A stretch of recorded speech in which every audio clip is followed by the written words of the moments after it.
In this video, I'm going to spend the next 15 minutes explaining why JT's move to give Russell the idol was actually not that bad. That was a rude cutoff. Fine, you know what?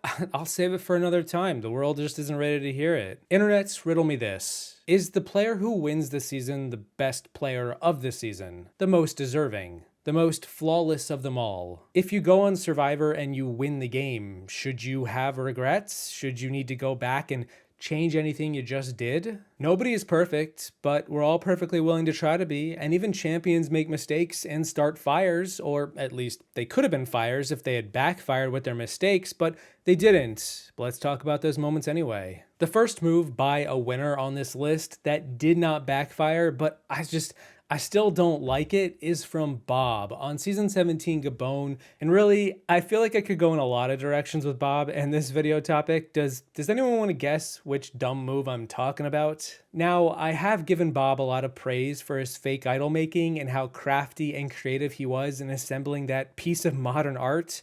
But in this case, I really didn't care for how he handled a future juror, particularly that of Randy, when he chose to needlessly give Randy a fake idol only to embarrass the guy as he was getting voted out. Basically, Bob made a fake idol and was trying to leverage it to bluff the majority alliance into not voting for him. However, he also told Sugar, a member of that majority, that the idol was fake and he was willing to give it to Randy to bluff Randy, even though Randy didn't have any power. Now, it's kind of an understatement to say that Sugar really did not like Randy. She was gleeful, brimming with glee to see him get embarrassed when he was going to play Bob's fake idol, thinking it was real. And that's exactly what happened. Bob gave Randy the fake idol, told him it was real, and then Randy thanked Bob tremendously for saving his life in the game. Later at Tribal Council, Randy then played that idol believing it was real and was shocked to find out it was fake. Randy, on national television, looked like an idiot. His own ally duped him. And while you could argue that it helped him with Sugar, given she saved Bob at the Final Four, I think the truth is that Bob saved himself from getting voted out sooner by just winning immunity. This really wasn't some thinking 4 steps ahead, big brain move. This idol play on Randy didn't really move the needle at all towards him winning the game. I would say if anything, it showed the rest of the tribe how crafty he was with his fake idols. Bob's jury management was really poor here, and his justification didn't really put him in any better of a light with Randy, and had it backfired, Susie is now a Survivor champion. Bob did one of the most selfless acts I've ever seen, which was to give me his hidden immunity idol. This is not a hidden immunity idol. Wasn't strategic at all. You had the votes to get me out of the game. This is the chance right now for $1 million, and please don't make me vote for Susie. I was going to use the idol. I was going to bring it back to camp and let somebody see it, think I had the idol, and protect myself from being voted off. I didn't mean to embarrass you. Speaking of mismanaging idols, this time let's talk about some real ones, not some fake ones. From 2 seasons prior, on season 15 China, we have got a lot of drama happening in the middle of the season when Todd finds a real idol and wants to give it to James on the other tribe to protect the guy from being voted out. James was originally on Todd's tribe, but he got swapped in a twist to the other tribe. So to protect James, Todd was like, you know what? Hey man, here's a freebie, take it, free idol. Of course, Todd also knew that James's tribe likely had an idol too, because there's always one idol at each camp. So now we find ourselves at a crossroads of strategy. Todd finds the Red Tribe's idol and he has it in his bag and he wants to save James. And there was another twist this season where if you won the reward challenge, you could kidnap a player from the other tribe to join you for the afternoon. So Todd's tribe kidnaps James and he explains to James his plan to save him. Todd gives James his idol that he got from the Red Tribe and tells him to throw the next challenge, then play that idol at Tribal Council. He also tells him there is a chance there's another idol, the yellow idol, at James's camp, so he could potentially have 2 idols now. And to say that James is loving life would be putting it mildly. He is on cloud 9, and you know what? He should be. The problem I have with Todd's plan becomes immediately apparent at the immunity challenge when James's tribe isn't able to throw the challenge, and instead they win immunity. Suddenly, Todd has now given up an idol to James for nothing, and more than likely, James now has 2 idols. Which is the case, because James does find that second idol. Todd ultimately doesn't suffer any repercussions for giving James a free idol, but I gotta say, as much as I love Todd, and I do, I ranked him as one of my favorite winners, this plan is just a little too cute for its own good. I think Todd could have just easily kept his idol for himself and thrown the challenge for his own tribe to vote someone out. Todd had the numbers and didn't need to burn an idol to keep them. That plan is so much simpler. And it's what happened in the episode. Todd was the only one who had idol clues this season, so he was probably the only one who have actually found an idol anyway. The Yellow Tribe didn't have any idea what was going on. Instead, however, Todd gave away an idol to a man who likely was gonna have one anyway, and then had to think up a plan in the future to undo the mess he made by giving James one more idol than he ever needed. Perfect plan, genius idea, smashed. We're pretty much just giving James a top 3 spot right now. Yeah. And he deserves to win $1 million. I would give James $1 million. It kind of pisses me off that James has both hidden immunity idols, being that I found it and told him where the other one was, and he hasn't even offered to give one back. That drives me insane. But what if he keeps winning, idol? Hell no, am I messing with 2 idols like that? Now, this next move involves 2 players from season 25 Philippines, and I've talked a lot about it from Malcolm's perspective, but not so much from Denise's. And that move is how Denise was willing and wanting to take Malcolm to the final 3. A move where she likely loses to him if she gets her way. Malcolm and Denise were an underdog duo from early in the season, and they managed to work together against 2 whole tribes to reach the final 4. Malcolm was the biggest threat to win, but Denise was loyal to him and loved the story of the 2 of them reaching the end together and wanted to give him a chance to be there with her. On the flip side, Malcolm made a deal with the other 2 players in the final 4, Lisa and Scoopin, to cut Denise at 4. And this wasn't really the worst move for Malcolm. I think Denise was the biggest threat for him to win the game, and I think he easily beats Lisa and Scoopin. Lisa, however, did not like the plan, and she told Denise, and when Denise confronted Malcolm about their plan, about, not including Denise in the final 3, he kind of waffled and said, you know what, let's just wait until after I win immunity to decide what we do next. Well, in so many words. Of course, Malcolm then lost immunity, and Denise was now unsure what to do. And, in case you misheard me there, I should reiterate what I just said. Malcolm lost immunity, and Denise was unsure what to do at the final 4. Now, I like Denise a lot, but I can't with people making plans to lose the game at the final hour. I understand working with Malcolm up to this point, but she had the opportunity to make plans to get him out, and it was only after she heard Malcolm might get her first that she changed her mind. From what I've heard, Malcolm was totally in the right to want to get Denise out, his biggest threat to potentially take the win from him, but for Denise to not do the same is a game-ending move that easily could have backfired had Malcolm not messed up with how he handled this final 4. I absolutely think I could beat Denise at the end, but she's the hardest person to beat. Are you willing to commit at all with me?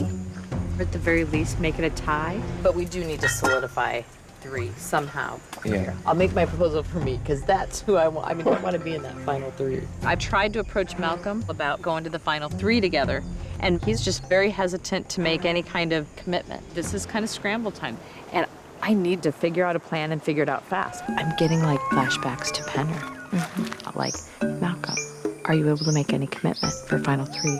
Oh, we've got time, and we don't need to worry about that yet, Jungle Mom. And I'm like, that's all I need to know. Let's keep talking about dubious endgames, because this next one is from season 14 Fiji, and yes, I know, I am about to talk smack about the King of Fiji, Earl, something I never thought that I would do. And I'll try not to be too hard here, but the more I think about this move, the more I realize it wasn't good and could have totally upended his game. I'm talking about Earl's decision to vote out Boo over Dreams at the final 5. This was when Yao was the target, but he won immunity, and so Earl was debating between Boo, the underrated challenge beast, and Dreams, a guy who made a deal with Yao to give up immunity at the final 4 if Dreams won it. So why was voting out Boo a bad move? Well, a few factors. First, Earl didn't know the season was going to end in a final 3. He thought it was a final 2. The players on this cast had never seen Cook Islands, also they'd pretty much never seen Survivor, but yeah, they couldn't plan for that. Second, he also believed Dreams was going to live up to his word and give immunity to Yao at the final 4, which meant Yao now had a 50% chance to win immunity from Earl's perspective. 3. Earl believed Yao was the biggest threat to win the game, which makes sense because from what I've heard, he was. And then 4, Dreams and Cassandra were likely taking each other to the final 2 over Earl if these 3 were at the final 3 and there was in fact going to be a final 2. Dreams and Cass both confirmed after the season that was their plan, which from their perspective I think makes a ton of sense. So given all of this info, given Earl was planning for a final 2, I don't really see how keeping Dreams around over Boo makes him more likely to win. Just play it out with me here. If Yao is safe at the final 4, Earl is in trouble. That goes without saying. And if Earl doesn't win immunity at the final 3 next to Dreams and Cass, if there is this final 2, Earl is gone. But if you replace Dreams with Boo, a player who wasn't going to be giving up immunity to Yao, you're either seeing Boo or Yao voted out at 4, and then a better chance of reaching the final 2 with Cass definitely taking him if she wins immunity at 3, or Boo, because I don't know, why not? I have never heard about it and I would love to know more, but I don't think Boo and Cassandra ever really had a final 2. This may all feel a bit ticky-tack going through the weeds of it all, but I think it's important to realize that most episodes of Survivor have the players doing just this and that every day. We just don't see all of it, only the highlights that matter. Yeah, I get it. You're trying to win $1 million. I don't blame them for attempting to map out every scenario and plan for every outcome, which is why I think keeping Boo is a lot more sound. And given the circumstances, we could have seen either Dreams or Cassandra win this season instead. So you don't want to compete against Yao in the final 2, and I give you the best chance to beat him. You have to vote out Dreams tonight. I think me and you together have a much better chance. So you're guaranteed second when you go with Yao. You have an option to win $1 million if you go against me. That's a difference of $900,000.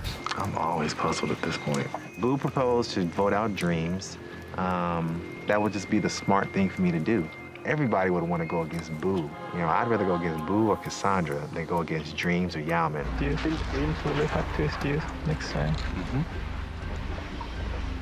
Because otherwise we'll take him out this round. And lastly, we come to a move that I talked about a long time ago in one of the first ever videos on my channel. So I suppose it's time we come full circle and bring it up one more time. I should probably mention this because I just feel like I need to. I'm a big fan of Tyson and I love his sense of humor, but a lot of his biggest moments outside of winning season 27 happen to be about his overplays and his mistakes more than his victories. And a part of me feels bad because he is truly one of my favorites, but there's so much to talk about with his decision to put a vote on Parvati over Russ, or how he got blindsided in Tocantins. And yet, even then, I'm not talking about those moments here because I need to reiterate that he didn't play his idol at the final 6 of Blood vs. Water and instead had to rely on luck, kind of like, you know, the do or die twist, by drawing a rock out of a bag to survive to the next round. At the final 6 of this season, the numbers boiled down to 3v3, and one of Tyson's allies, Jarvis, won immunity. So he was safe. And then the votes came in, and the other 3 players voted for Monica, Tyson's second ally, and with the way tiebreaker votes work, she was going to be safe too. This meant, in order to break the deadlock tie, Tyson and 2 other players from the other half of the tribe would have to draw a rock out of a bag. Tyson had a 33% chance to get eliminated, or at least go to Redemption Island. But the catch here is that he had an idol in his bag that he could have played to reduce that chance from 33% to 0% chance of him going home. He didn't play the idol and instead got lucky, and this greatly bolstered his odds to win, given he was now definitely immune at the next vote with said idol. But I can't ignore that having the ability to greatly manipulate the odds of relying on anything other than luck is always the better way to go, at least in my opinion. If you just break down the math, a third of the time, Tyson's decision to not play that idol will backfire, and it just happened not to this time. Yes, I know, Redemption Island was in play, and Tyson wouldn't 100% be out of the game. He had a chance to beat Laura, but that is also relying on a random challenge against one of the strongest challenge beasts in Survivor history. No joke, I did the math years ago, Laura is up there. And even then, if he re-enters the game at that second final 5, he is probably down in numbers going into the final few votes. The odds of him winning are much higher with a 0% chance of going home in a rock draw, because then he's at least still in the main game. Doesn't have to run a random challenge against a great competitor to win to get back. He would also have the numbers going into the final 5. And let's be honest, he'll probably find the next idol anyway. And reveal. Katie has drawn the white rock. You're the 13th person out of this game. Katie, want a hug? Dangerous move. Ballsy. That's your chair over there, one of those. And that's it. Those are 5-time Survivor winners made questionable moves that didn't backfire. Let me know what you think about these moments and any others you might want me to talk about in the future. Thanks to my patrons for all your support, and thank you all for watching. I hope you enjoyed the video. Don't forget to crunch the numbers on your way out, and I will see you in the next one. Once I give every future juror a fake idol on their way out, just for shits and giggles. Bob has made himself a fake idol. He made it out of resin and beads, and it's got a little happy face on it. Our only prayer is if Bob would give me the idol. FYI, I'm crashing and burning today. Randy needs to go. He is a troll. He is wreaking havoc in the no-bag tribe. The hell with her. This would be sweet, sweet revenge. I like where I'm sitting right now. They're all freaking out, and that's a real good thing. Randy is an ass, and I loathe him with every inch of my being. There's gonna be some surprise people tonight, I think, and I'm here for 3 more days. Looks like an idol to me. I got nothing to lose. It's not a real idol. I cannot believe you did that. I cannot wait to see this. Wait for it. Wait for it. This vote is not strategic.